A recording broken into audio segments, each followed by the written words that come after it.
ईदगाह प्रेमचंद्र की कहानी। मुंशी प्रेमचंद्र की यह कहानी ईदगाह बाल मनोविज्ञान का एक अद्भुत चित्रण है। हामिद नामक एक गरीब बालक अपनी तीव्र बुद्धि और विकसित समझ से अन्य धनी बच्चों से बेहतर साबित होता है। कहानी शुरू करने से पहले आपसे अनुरोध है कि वीडियो को लाइक और सब्सक्राइब करें। आपका लाइक वीडियो को दूसरे तक पहुंचने में मदद करेगा। कहानी इस प्रकार है। रमजान के पूरे 30 रोजों के बाद ईद आई है।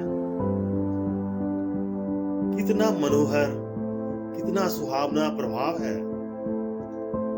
वृक्षों पर अजीब हरियाली है, खेतों में कुछ अजीब रौनक है, आसमान पर कुछ अजीब लालिमा है।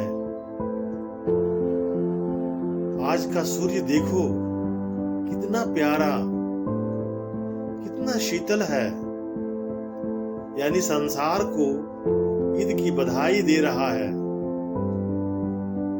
गांव में कितनी हलचल है।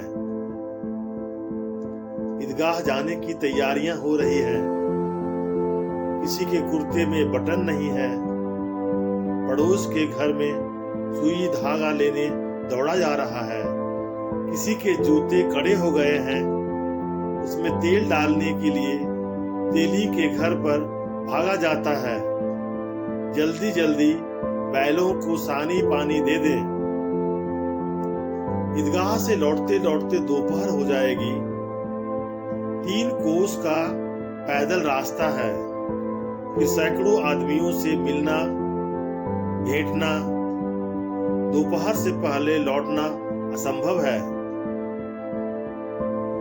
लड़के सबसे ज्यादा प्रसन्न हैं। किसी ने एक रोजा रखा है, वह भी दोपहर तक। किसी ने वह भी नहीं। लेकिन ईदगाह जाने की खुशी उसके हिस्से की चीज है। रोजे बड़े बूढ़ों के लिए होंगे, उनके लिए तो ईद है। रोज ईद का नाम रटते थे, आज वो आ गई। अब जल्दी पड़ी है कि लोग ईदगाह क्यों नहीं चलते। इन्हें गृहस्थी चिंताओं से क्या प्रयोजन। सेवैयों के लिए दूध और शक्कर घर में है या नहीं, उनकी बला से ये तो सेवैयां खाएंगे। वह क्या जाने कि अब्बा जान क्यों बदहवास चौधरी कायम अली के घर दौड़े जा रहे हैं। उन्हें क्या खबर कि चौधरी आंखें बदल ले तो यह सारी ईद मुहर्रम हो जाए। उनकी अपनी जेबों में तो कुबेर का धन भरा हुआ है। बार बार जेब से अपना खजाना निकालकर गिनते हैं और खुश होकर फिर रख लेते हैं। महमूद गिनता है, 1, 2, 10, 12। उसके पास 12 पैसे हैं। मोहसिन के पास 1, 2, 3, 8, 9, 15 पैसे हैं। इन्हीं अनगिनत पैसों में अनगिनत चीजें लाएंगे। खिलौने, मिठाइयाँ, बिगुल, गेंद और जाने क्या क्या। और सबसे ज्यादा प्रसन्न है हामिद। वह 4-5 साल का गरीब सूरत, दुबला पतला लड़का जिसका बाप गत वर्ष हैजे की भेंट हो गया और माँ न जाने क्यों पीली होती होती एक दिन मर गई। किसी को क्या पता क्या बीमारी थी। कहती तो कौन सुनने वाला था। दिल पर जो कुछ बीतती थी वह दिल में ही सहती थी, और जब न सहा गया तो संसार से विदा हो गई। अब हामिद अपनी बूढ़ी दादी अमीना की गोद में सोता है और उतना ही प्रसन्न है। उसके अब्बा जान रुपए कमाने गए हैं। बहुत सी थैलियां भरकर आएंगे। अम्मी जान अल्लाह मियाँ के घर से उसके लिए बड़ी अच्छी अच्छी चीजें लाने गई हैं, इसलिए हामिद प्रसन्न है। आशा तो बड़ी चीज है, और फिर बच्चों की आशा, उनकी कल्पना तो राई को पर्वत बना देती है। हामिद के पांव में जूते नहीं हैं, सिर पर एक पुरानी धुरानी टोपी है जिसका गोला काला पड़ गया है, फिर भी वह प्रसन्न है। जब उसके अब्बा जान थैलियां और अम्मी जान नियामतें लेकर आएंगी तो वह दिल से अरमान निकाल लेगा। तब देखेगा मोहसिन, नूरे और सम्मी कहां से इतने पैसे लाएंगे। अभागिन अमीना अपनी कोठरी में बैठी रो रही है। आज ईद का दिन है, उसके घर में दाना नहीं। आज आबिद होता तो क्या इसी तरह ईद आती और चली जाती। इस अंधकार और निराशा में वह डूबी जा रही थी। किसने बुलाया था इस निगोड़ी ईद को। इस घर में उसका काम नहीं, लेकिन हामिद, उसे किसी के मरने जीने के क्या मतलब। उसके अंदर प्रकाश है, बाहर आशा। विपत्ति अपना सारा दलबल लेकर आए, हामिद की आनंद भरी चितवन उसका विध्वंस कर देगी। हामिद भीतर जाकर दादी से कहता है, तुम डरना नहीं अम्मा, मैं सबसे पहले आऊंगा, बिल्कुल न डरना। अमीना का दिल कचोट रहा है। गांव के बच्चे अपने अपने बाप के साथ जा रहे हैं। हामिद का बाप अमीना के सिवा और कौन है। उसे कैसे अकेले मेले जाने दे। उस भीड़ भाड़ में बच्चा कहीं खो जाए तो क्या हो। नहीं, अमीना उसे यूं न जाने देगी। नन्ही सी जान 3 कोस चलेगा कैसे। पैर में छाले पड़ जाएंगे। जूते भी तो नहीं हैं। वह थोड़ी थोड़ी दूर पर उसे गोद ले लेती, लेकिन यहां सेवैयां कौन पकाएगा। पैसे होते तो लौटते लौटते सब सामग्री जमा करके चटपट बना लेती। यहां तो घंटों चीजें जमा करते लगेंगे। मांगे का ही तो भरोसा ठहरा। उस दिन फहीमन के कपड़े सिले थे। 8 आने पैसे मिले थे। उस अठन्नी को ईमान की तरह बचाती चली आती थी इसी ईद के लिए। लेकिन कल ग्वालन सिर पर सवार हो गई तो क्या करती। हामिद के लिए कुछ नहीं तो 2 पैसे का दूध तो चाहिए ही। अब तो कुल 2 आने पैसे बच रहे हैं। 3 पैसे हामिद के जेब में, 5 अमीना के बटुए में। यही तो बिसात है और ईद का त्योहार। अल्लाह ही बेड़ा पार लगाए। धोबन और नाई और मेहतराइन और सुड़िनहारिन सभी तो आएगी। सभी को सेवैयां चाहिए और थोड़ा किसी को आंखों नहीं लगता। किस किस से मुंह चुराएगी।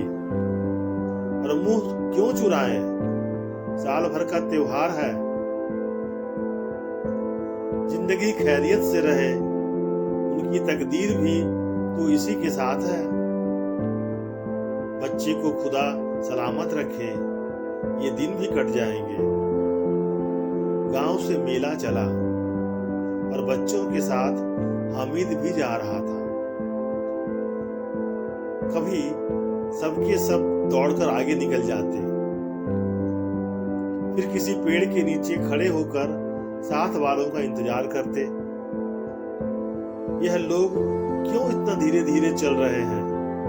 हामिद के पैरों में तो जैसे पर लग गए हैं। वह कभी थक सकता है। शहर का दामन आ गया। सड़क के दोनों ओर अमीरों के बगीचे हैं। पक्की चारदीवारी बनी हुई है। पेड़ों में आम और लीचियां लगी हुई हैं। कभी कभी कोई लड़का कंकड़ी उठाकर आम पर निशाना लगाता है। माली अंदर से गाली देता हुआ निकलता है। लड़के वहां से एक फरलांग पर हैं, खूब हंस रहे हैं। माली को कैसा उल्लू बनाया। बड़ी बड़ी इमारतें आने लगी। यह अदालत है, यह कॉलेज है, यह क्लब घर है। इतने बड़े कॉलेज में कितने लड़के पढ़ते होंगे? सब लड़के नहीं हैं जी, बड़े बड़े आदमी हैं। सच, उनकी बड़ी बड़ी मूछें हैं। इतने बड़े हो गए हैं, अभी तक पढ़ते जाते हैं। न जाने कब तक पढ़ेंगे और क्या करेंगे इतना पढ़कर। हामिद के मदरसे में 2-3 बड़े बड़े लड़के हैं, बिल्कुल 3 कौड़ी के। रोज मार खाते हैं, काम से जी चुराने वाले। इस जगह भी उसी तरह के लड़के होंगे और क्या। क्लब घर में जादू होता है। सुना है यहां मुर्दों की खोपड़ियां दौड़ती हैं और बड़े बड़े तमाशे होते हैं, पर किसी को अंदर नहीं जाने देते। और वहां शाम को साहब लोग खेलते हैं। बड़े बड़े आदमी खेलते हैं, मूछो दाढ़ी वाले, और मेमे भी खेलती है। सच, हमारी अम्मा को यह दे दो, क्या नाम है, बैट, तो उसे पकड़ ही न सके, घुमाते ही लुढ़क जाए। महमूद ने कहा, हमारी अम्मी जान का तो हाथ कांपने लगे, अल्लाह कसम। मोहसिन बोला, चलो, मनो आटा पीस डालती है, जरा सा बैट पकड़ लेगी तो हाथ कांपने लगेंगे। सैकड़ों घड़े पानी रोज निकालती है, 5 घड़े तो तेरी भैंस ही पी जाती है। किसी मेम को 1 घड़ा पानी भरना पड़े तो आंखों तक अंधेरी आ जाए। महमूद, लेकिन दौड़ती तो नहीं, उछल कूद तो नहीं करती। मोहसिन, हाँ, उछल कूद तो नहीं सकती, लेकिन उस दिन मेरी गाय खुल गई थी और चौधरी के खेत में जा पड़ी थी। अम्मा इतनी तेज दौड़ी कि मैं उन्हें न पा सका। सच। आगे चले। हलवाइयों की दुकानें शुरू हुई। आज खूब सजी हुई थी। इतनी मिठाइयां कौन खाता। देखो ना, एक एक दुकान पर मनो होंगे। सुना है रात को जिन्नात आकर खरीद ले जाते हैं। अब्बा कहते थे कि आधी रात को एक आदमी हर दुकान पर जाता है और जितना माल बचा होता है सब तुलवा लेता है और सचमुच में रुपये देता है, बिल्कुल ऐसे ही रुपये। हामिद को यकीन न आया, ऐसे रुपये जिन्नात को कहां से मिल जाएगी। मोहसिन ने कहा, जिन्नात को रुपये की क्या कमी, जिस खजाने में चाहे चले जाए। लोहे के दरवाजे तक उन्हें नहीं रोक सकते जनाब। आप हैं किस फेर में। हीरे जवाहरात तक उसके पास रहते हैं। जिससे खुश हो जाए उसे कटोरों जवाहरात दे दें। अभी यहीं बैठे हैं, 5 मिनट में कलकत्ता पहुंच जाए। हामिद ने फिर पूछा, जिन्नात बहुत बड़े बड़े होते हैं। मोहसिन, एक एक सिर आसमान के बराबर होता है जी। जमीन पर खड़ा हो जाए तो उसका सिर आसमान से जा लगे। अगर चाहे तो एक लोटे में घुस जाए। हामिद, लोग इन्हें कैसे खुश करते होंगे? कोई मुझे यह मंत्र बता दे तो मैं एक जिन्नन को खुश कर लूं। मोहसिन, अब यह तो न जानता, लेकिन चौधरी साहब के काबू में बहुत से जिन्नात हैं। कोई चीज चोरी हो जाए, चौधरी साहब उसका पता लगा लेते हैं और चोर का नाम बता देंगे। जुमराती का बछवा उस दिन खो गया। 3 दिन हैरान हुए, कहीं न मिला। तब झक मारकर चौधरी के पास गए। चौधरी ने तुरंत बता दिया, मवेशी खाने में है, वहीं मिला। जन्नात आकर उन्हें सारे जहान की खबर दे जाते हैं। अब उसकी समझ में आ गया कि चौधरी के पास क्यों इतना धन है और क्यों इतना उसका सम्मान है। आगे चले। यह पुलिस लाइन है। यही सब कांस्टेबल कवायद करते हैं। रात को बेचारे घूम घूम कर पहरा देते हैं, कहीं चोरियां ना हो जाए। मोहसिन ने प्रतिवाद किया, यह कांस्टेबल पहरा देते हैं? तभी तुम जानते हो अजी हजरत, यह चोरी करवाते हैं। तभी इन लोगों के पास इतने रुपए आते हैं। मेरे मामू एक थाने में कांस्टेबल हैं, 12 रुपये महीने पाते हैं, लेकिन 50 रुपये घर भेजते हैं।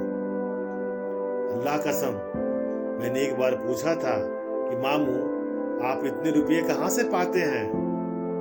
हंसकर कहने लगे, बेटा अल्लाह देता है। फिर आप ही बोले, हम लोग चाहे तो एक दिन में लाखों मार लाएं, हम तो इतने ही लेते हैं जिसमें अपनी बदनामी न हो और नौकरी न चली जाए। हामिद ने पूछा, यह लोग चोरी करवाते हैं तो कोई उन्हें पकड़ता नहीं? मोहसिन उसकी नादानी पर दया दिखाकर बोला, अरे पागल, इन्हें कौन पकड़ेगा? पकड़ने वाले तो यह लोग खुद हैं, लेकिन अल्लाह उन्हें सजा भी खूब देता है। हराम का माल हराम में जाता है। थोड़े दिन हुए, मामू के घर में आग लग गई, सारी लेई पूंजी जल गई, एक बर्तन तक न बचा। कई दिन पेड़ के नीचे सोए, अल्लाह कसम पेड़ के नीचे। फिर न जाने कहां से 100 रुपये कर्ज लेकर बर्तन भाड़े लाए। हामिद, 100 तो 50 से ज्यादा होते हैं। कहाँ 50, कहाँ 100। 50 एक थैली भर होता है, 100 तो 2 थैलियों में भी न आए। अब बस्ती घनी होने लगी, ईदगाह जाने वालों की टोलियां नजर आने लगी। एक से एक भड़कीले वस्त्र पहने हुए, कोई इक्के तांगे पर सवार, कोई मोटर पर, सभी इत्र में बसे, सभी के दिल में उमंग। ग्रामीणों का यह छोटा सा दल अपनी विपन्नता से बेखबर, संतोष और धैर्य में मगन चला जा रहा था। बच्चों के लिए नगर की सभी चीजें अनोखी थी। जिस चीज की ओर ताकते ही रह जाते और पीछे से हॉर्न की आवाज होने पर भी न चेतते। हामिद तो मोटर के नीचे आते आते बचा। सहसा ईदगाह नजर आई। ऊपर इमली के घने वृक्षों की छाया है, नीचे पक्का फर्श है जिस पर जाजम बिछा हुआ है और रोजेदारों की पंक्ति एक के पीछे एक न जाने कहां तक चली गई है। पक्की जगत के नीचे तक, जहां जाजम भी नहीं है। नए आने वाले आकर पीछे के कतार में खड़े हो जाते हैं, आगे जगह नहीं है। यहाँ कोई धन और पद नहीं देखता। इस्लाम की निगाह में सब बराबर हैं। इन ग्रामीणों में इस्लाम की नजर में सब बराबर हैं। इन ग्रामीणों ने भी वजू किया और पिछली पंक्ति में खड़े हो गए। कितना सुंदर संचालन है, कितनी सुंदर व्यवस्था। लाखों सिर एक साथ सजदे में झुक जाते हैं, फिर सबके सब एक साथ खड़े हो जाते हैं। एक साथ झुकते हैं और एक साथ खड़े हो जाते हैं। एक साथ खड़े हो जाते हैं, एक साथ झुकते हैं और एक साथ खड़े हो जाते हैं। कई बार यही क्रिया चलती है, जैसे बिजली की लाखों बत्तियां एक साथ प्रदीप्त हों, एक साथ बुझ जाएं और यही क्रम चलता रहे।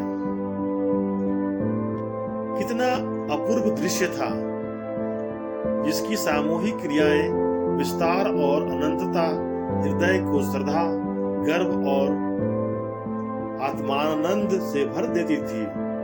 मानो भातृत्व का यह सूत्र इन समस्त आत्माओं को एक लड़ी में पिरोए हुए है। भाग 2।